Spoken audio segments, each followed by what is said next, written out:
I've been in a couple shootings during SWAT missions, but this was by far the most intense, hectic, chaotic, scariest situation I've ever been in. I know when we debriefed this situation later, a lot of guys made the comment that this could have been Williamson County's Waco, Texas, because it was literally, he had planned the situation that much that it could have been deadly.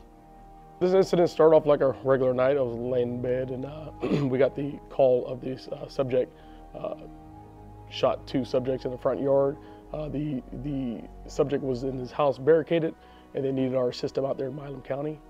I'm the assistant team leader for Bravo element. I was the element that went to the front door that night. So on that night, I was at home and I get a call from the sheriff's office dispatch to let me know that there had been an incident in Rockdale a few minutes prior to the phone call where 2 gentlemen had been shot and seriously injured by the suspect.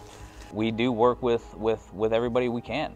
I have never in my career worked with Milam County and Rockdale, but they knew that we have a really spot-on SWAT team, and our negotiators go pretty much everywhere our SWAT guys go, right? But we do have a really good working partnership with a lot of the agencies, especially within our county and the smaller agencies just outside of our county. And I believe our sheriff has reached out and told them, hey, look, if y'all need any assistance, give us a call, and we'll come do what we can, when we can.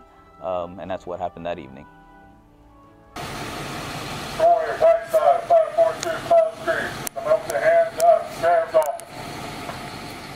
When we pulled up on scene in Milam, there was people everywhere. There was citizens outside. There was a multitude of agencies out there, everything from Milam County to Rockdale to Texas DPS and game wardens.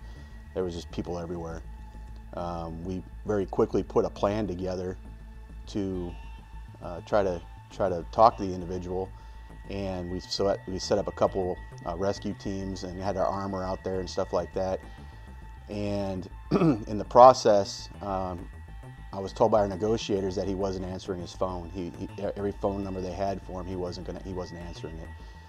So we made a plan to kind of deploy a throw phone in the area so we could at least talk to him and try to get him to come out. I had formulated a plan so that we were going to approach the front door, just not head on, but through the side. So we had to break down a fence on the side of the house. We didn't know where to deploy the phone, where the guy was asking for the phone. We obviously don't want to work to his, we don't want to give him exactly what he wants. We kind of just want to deploy the phone tactically and make sure my guys get out of there. They breached the front window to put the phone in there. They received gunfire. Door.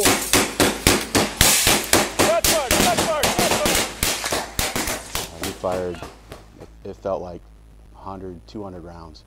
Initially we backed up, we ended up falling down, tripping, just to try to dodge the rounds, and he kind of tracked us and continued to shoot at us while we're retreating back to the CRV. Stay behind the truck, stay behind the truck. Hang there guys, take a breath. I mean, the first thing going through my mind is accountability, make sure my guys are good, make sure, I know there are some guys on the team that's never been shot at before, so you can kind of see their behavior and their demeanor.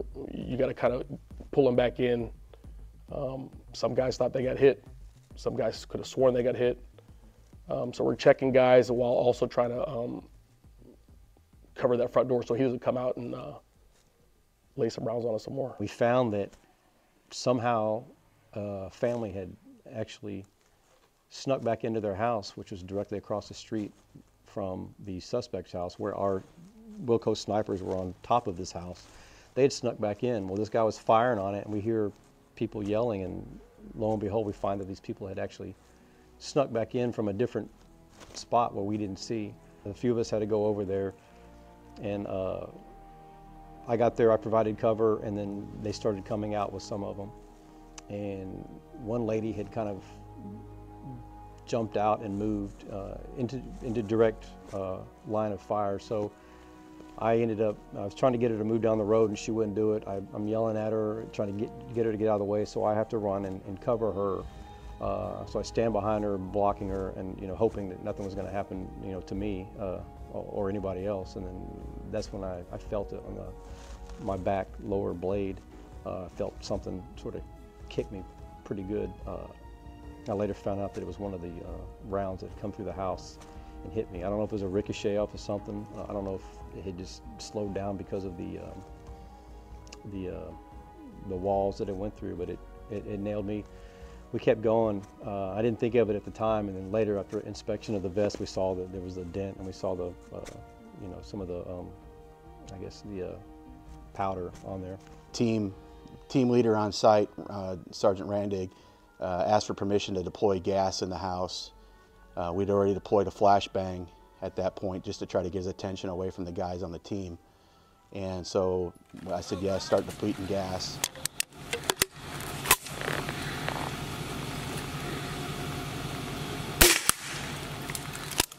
After deploying several ferret rounds into the house, he stopped shooting at us, and then he started calling 911, asking for us to stop.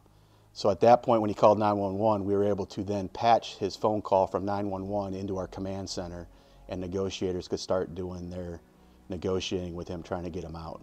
It all comes down to communication. Communication is key between the negotiators, amongst ourselves, but then me getting the information to SWAT, right? So this entire incident, I was pretty much standing right next to Commander Grip almost the entire time. I was bringing information I was receiving from my primary negotiator, and I was giving all that information to SWAT, letting them know that we got him on the phone, he's talking, he's calm. I was giving them information about how his attitude and how his mood was going up and down. It was changing from him being upset, from him crying, to him being mad, to, I mean, everything. He was going through a load full of emotions. And as human beings in general, when we're going through those type of emotions for a long period of time, it wears us down. It really, really does. And that's what happened with him. He just started getting worn down there towards the early morning hours. And he decided to make the right decision and come on out.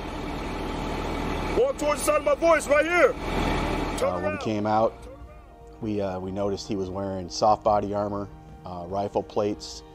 So he was fully prepared to get in a good gunfight. He just didn't have a gas mask to stay in the house much longer. It was pretty hot inside the house.